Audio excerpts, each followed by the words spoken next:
My name is Amber, and I'm 31 years old. The phone rang at exactly 2 hours in the morning, and I already knew before I picked it up that it was my mother, because she's the only person in my life who treats sleep as something other people do. Tomorrow, you can join your brother's fiancé's family for dinner, but keep your mouth shut, she said with no greeting, no apology for the hour, nothing. I sat up in the dark and asked her why. Why now? Why the warning attached to an invitation that should have just been an invitation? She snapped back almost instantly like she'd rehearsed it. Her dad's a decorated colonel. Don't embarrass us. I let the words sit there for a second, feeling the familiar shape of being treated like a liability instead of a daughter. I smiled even though she couldn't see it and said, "Got it." Then I hung up and lay back down, staring at the ceiling, wondering what exactly I was supposed to be capable of embarrassing anyone with. My brother Holden had been engaged for 3 months to a woman named Vivian, the daughter of a man my family had only ever referred to in hushed, reverent tones. Colonel Bennett Whitfield, decorated, respected, the kind of man whose name alone seemed to straighten people's spines when they said it out loud.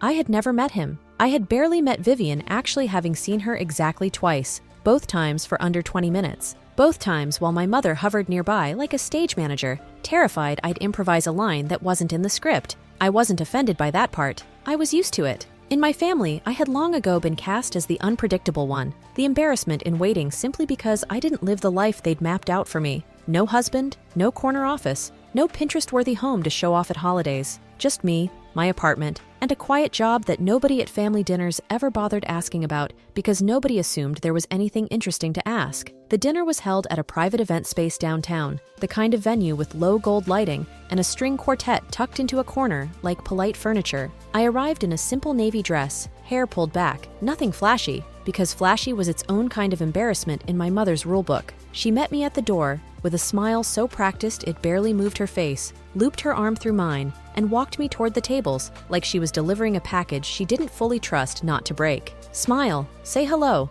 don't bring up anything from before," she murmured under her breath, and I nodded, because I'd already decided the easiest way through the night was to disappear into the wallpaper and let Holden have his moment. Holden looked happy, genuinely happy, the kind of happy I hadn't seen on him in years. And for a moment, I let myself feel glad for him without complicating it with everything else swirling under the surface of that room. Vivian was warm, warmer than I expected, squeezing my hand and saying she'd heard so much about me, which I doubted, given how carefully my existence seemed to be edited out of every conversation that mattered. I made polite conversation with relatives whose names I barely remembered, offering practiced smiles and nods while they talked endlessly about Holden's achievements. Every conversation seemed to circle back to him, his promotion, his future, his engagement, his bright career ahead. I listened, responded when necessary, and kept my expression pleasant, though inside I felt more like a guest than a member of the family. The ballroom sparkled beneath rows of crystal chandeliers. Golden light reflected off polished silverware and expensive glassware.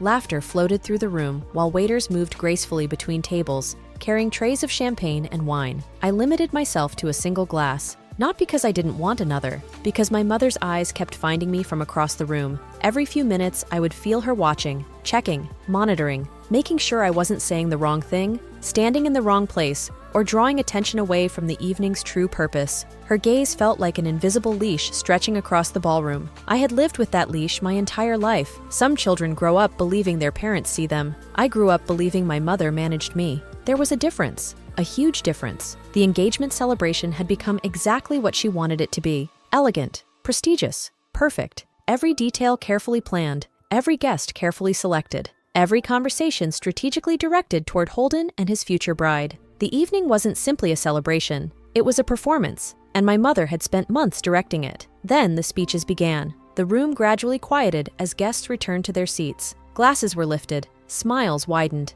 The first few toasts followed the expected pattern. Friends shared stories. Relatives offered congratulations. Business associates spoke about Holden's character and work ethic. Each speech received polite applause. Then, Vivian's father stood. The atmosphere changed immediately. Colonel Richard Whitfield possessed the kind of presence that naturally commanded attention. He didn't need to raise his voice. He didn't need dramatic gestures. His authority entered the room before his words did. Tall and broad-shouldered, he looked every bit the decorated military officer he was. His uniform jacket appeared perfectly pressed. Not a wrinkle, not a flaw. Rows of medals lined his chest in precise formation, each one representing years of service, sacrifice, and experiences most people in that ballroom could never fully understand. The room respected him instantly. Even people who knew nothing about military service recognized competence when they saw it. He lifted his glass. The crowd quieted completely. His opening remarks were warm, heartfelt. He spoke proudly about Vivian, about the woman she had become, about the values she carried, about the future she was building. Then he turned his attention toward Holden. He praised his character, his integrity, his commitment, his leadership. Guests smiled approvingly. Everything felt normal. Everything felt expected. Then something happened. The colonel's voice stopped, not stumbled,